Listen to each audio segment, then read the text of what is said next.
नमस्कार मित्रों, राष्ट्रीय इंटर कॉलेज फतेहपुर बालपुर गोंडा के ऑनलाइन क्लास में सभी छात्र एवं छात्राओं का हार्दिक स्वागत है।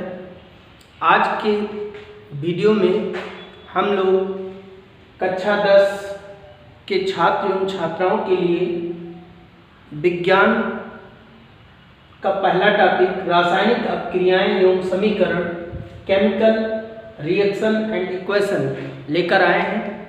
आज इससे संबंधित टॉपिक का हम लोग अध्ययन करेंगे।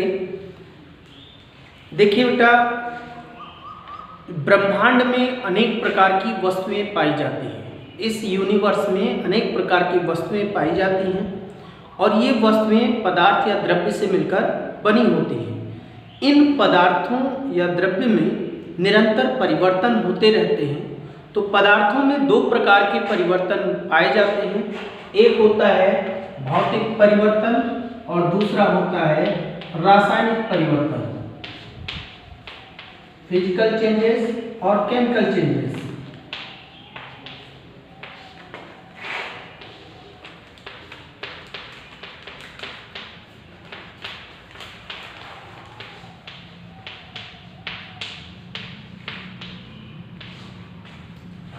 भौतिक परिवर्तन क्या होता है?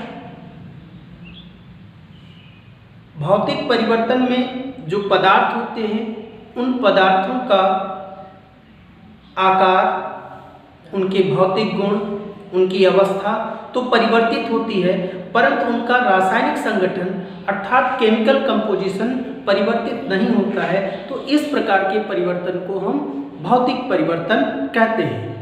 और इनके एग्जाम्पल हैं, जैसे आपका हुआ गलन,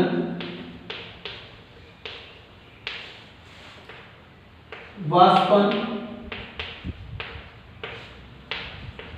संघनन, हिमन आदि। इनमें क्या होता है, जैसे बर्फ एक ठोस पदार्थ है, जब ये पिघलता है तो उससे जल द्रव बनता है। इस प्रक्रिया को हम गलन कहते हैं। गलन एक प्रकार का भौतिक परिवर्तन है।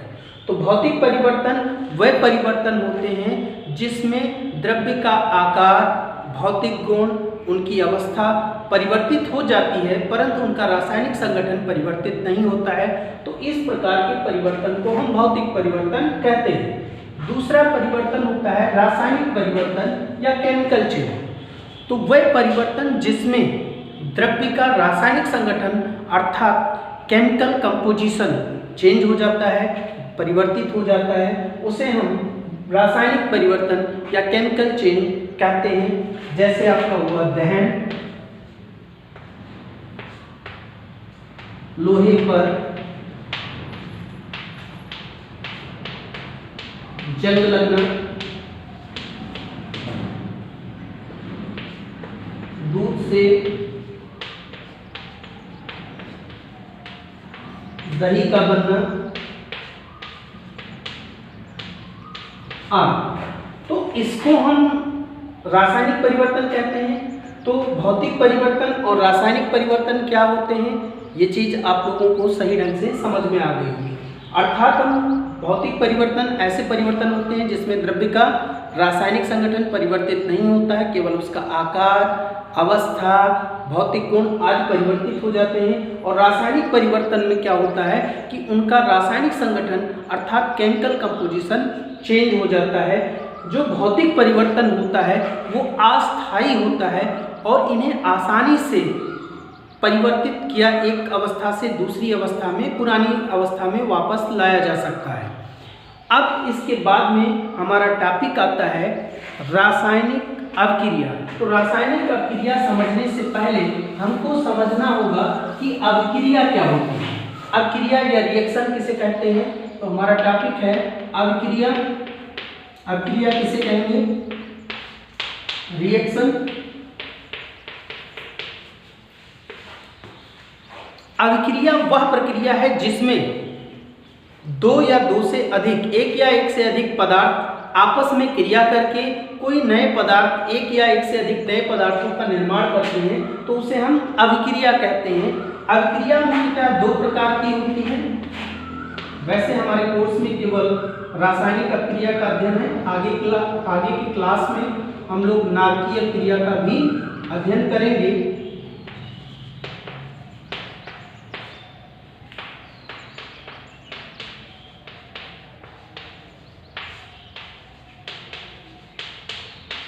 तो अपक्रिया दो प्रकार की होती है, नाभिकीय अपक्रिया और रासायनिक अपक्रिया। वह क्रिया जिसमें परमाणु के नाभिक भाग लेते हैं उसे हम नाभिकीय अपक्रिया कहते हैं, और वह क्रिया जिसमें परमाणुओं के बाह्यतम कोश के इलेक्ट्रॉन भाग लेते हैं उसे हम रासायनिक अपक्रिया कहते हैं। कक्षा 10 के बच्चों के लिए केवल उनके कोर्स में रासायनिक अपक्रियाओं का अध्ययन है। तो आप समझ गए होंगे कि अपक्रिया क्या है। अपक्रिया वह प्रक्रिया होती है जिसमें एक या एक से अधिक पदार्थ आपस में क्रिया करके एक या एक से अधिक नए पदार्थों का निर्माण करते हैं, उसे हम अपक्रिया कहते हैं। अपक्रिया दो प्रकार की होती है, नाभिकीय अपक्रिया और रासायनिक अपक्रिया। नाभिकीय क्रिया वह क्रिया होती है जिसमें परमाणु के नाभिक भाग लेते हैं, नाभिकीय क्रिया कहलाती है। और वह क्रिया जिसमें परमाणुओं के बाह्यतम कोश के इलेक्ट्रॉन भाग लेते हैं उसे हम रासायनिक अपक्रिया कहते हैं। तो आइए अब हम लोग रासायनिक अपक्रिया पर विस्तार से अध्ययन करते हैं। रासायनिक अपक्रिया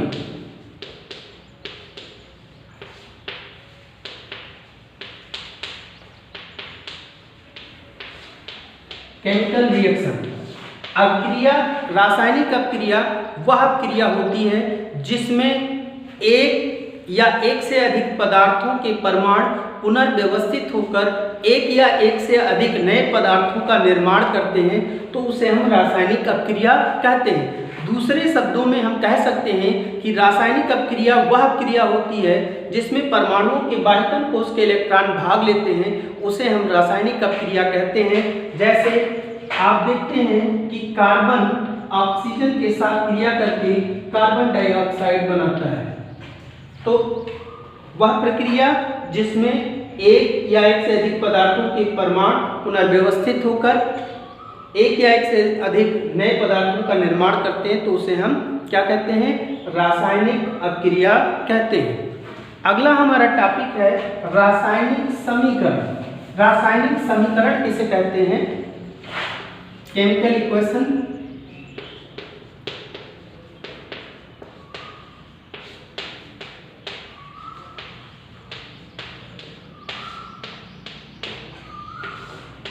केमिकल इक्वेशन क्या है? जो रासायनिक परिवर्तन होते हैं या जो रासायनिक अपक्रिया होती है, उन्हीं रासायनिक परिवर्तन या रासायनिक अपक्रियाओं को प्रतीकों या सूत्रों के द्वारा प्रदर्शित करना रासायनिक समीकरण या केमिकल इक्वेशन कहलाता है। जैसे हमने कहा कि जिंक और सल्फ्यूरिकम आपस में क्रिया करके जिंक सल्फेट और हाइड्रोजन गैस बनाते हैं, तो इन्हीं जो जिंक H2SO4 या सल्फ्यूरिक अम्ल से क्रिया करके जिंक सल्फेट और हाइड्रोजन गैस बना रहा है, इस प्रक्रिया को अगर हम सूत्रों के द्वारा प्रदर्शित कर दें तो वही हमारा रासायनिक समीकरण कहलाता है। जैसे जिंक हुआ Zn plus H2SO4 gives out ZnSO4 plus H2 gas, जो गैस होता है उसको एरो से ऐसे सीधे प्रदर्शित करते हैं, ये गैस को डिनोट करता है। तो इस तरीके से रासायनिक समीकरण आपके समझ में आ गया होगा कि किसी भी रासायनिक अपक्रिया या रासायनिक परिवर्तनों को सूत्रों या प्रतीकों के रूप में निरूपित करना रासायनिक समीकरण कहलाता है।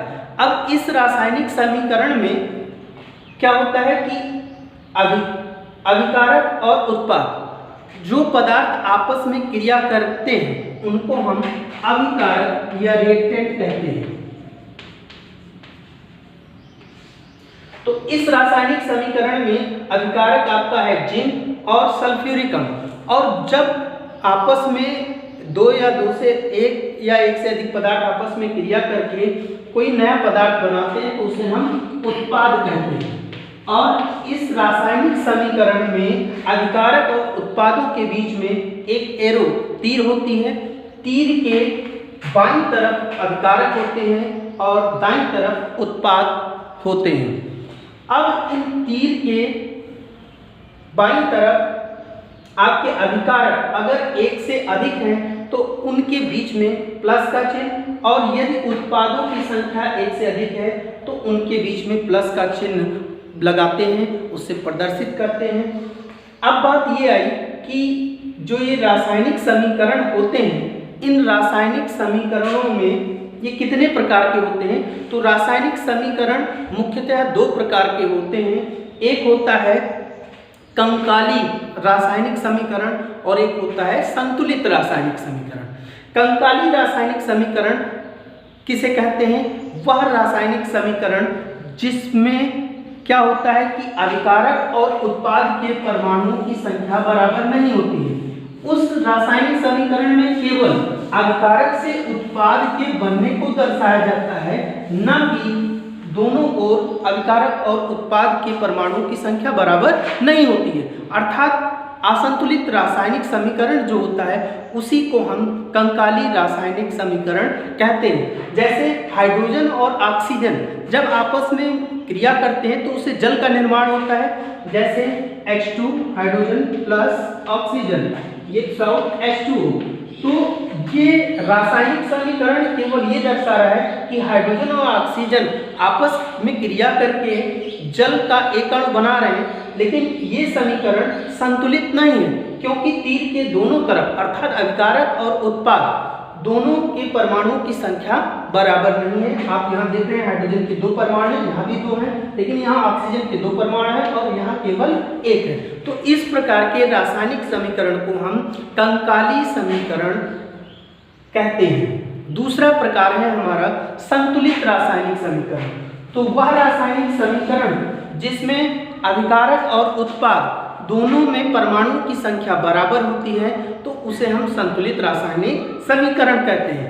ठीक जैसे ही हाइड्रोजन और ऑक्सीजन आपस में क्रिया करके जल का निर्माण करते हैं तो इसका संतुलित रासायनिक समीकरण होगा 2H2 plus O2 gives out 2H2O। अब अभिकारक और उत्पाद के परमाणुओं की संख्या बराबर है। जैसे 4 हाइड्रोजन परमाणु इधर और इधर 2 दूनी 4 हाइड्रोजन परमाणु, इधर 2 ऑक्सीजन परमाणु और इधर भी 2 ऑक्सीजन परमाणु। इस तरीके से संतुलित रासायनिक समीकरण है। तो वह रासायनिक समीकरण जिसमें अभिकारक और उत्पाद में प्रत्येक परमाणु की संख्या जो होती है वो अगर बराबर है तो उसे हम संतुलित रासायनिक समीकरण कहते हैं। संतुलित रासायनिक समीकरण या जो रासायनिक समीकरण होते हैं उनके लिखने की 2 विधियां होती हैं। एक होता है शब्दों में और दूसरा होता है सूत्रों द्वारा। तो शब्दों में जैसे हमने कहा कि हाइड्रोजन और ऑक्सीजन आपस में, जैसे हमने कहा हाइड्रोजन और ऑक्सीजन आपस में क्रिया करके जल बनाते हैं, तो शब्दों में जो हम लिखेंगे वो इस तरीके से हाइड्रोजन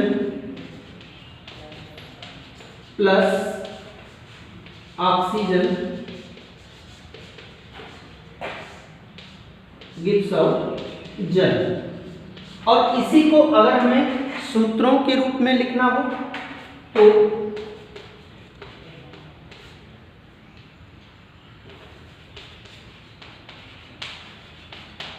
इसी अभिक्रिया को हम लिखते हैं 2H2 plus O2 gives out 2H2O। तो आज के इस वीडियो में हमने सीखा कि रासायनिक अभिक्रियाएं एवं समीकरण क्या होते हैं। सबसे पहले हमने देखा परिवर्तन क्या है। परिवर्तन 2 प्रकार के होते हैं, भौतिक परिवर्तन और रासायनिक परिवर्तन। उसके बाद में हम लोगों ने देखा रासायनिक अभिक्रिया क्या होती है, रासायनिक अभिक्रिया। उसके बाद में हम लोगों ने देखा रासायनिक समीकरण क्या होते हैं। रासायनिक समीकरण 2 प्रकार के होते हैं, आपका कंकाली रासायनिक समीकरण और संतुलित रासायनिक समीकरण। अब हाई स्कूल के बच्चे अगले वीडियो में आपको बताया जाएगा कि रासायनिक समीकरणों को संतुलित कैसे किया जाता है और रासायनिक अभिक्रियाएं कितने प्रकार की होती हैं। नमस्कार।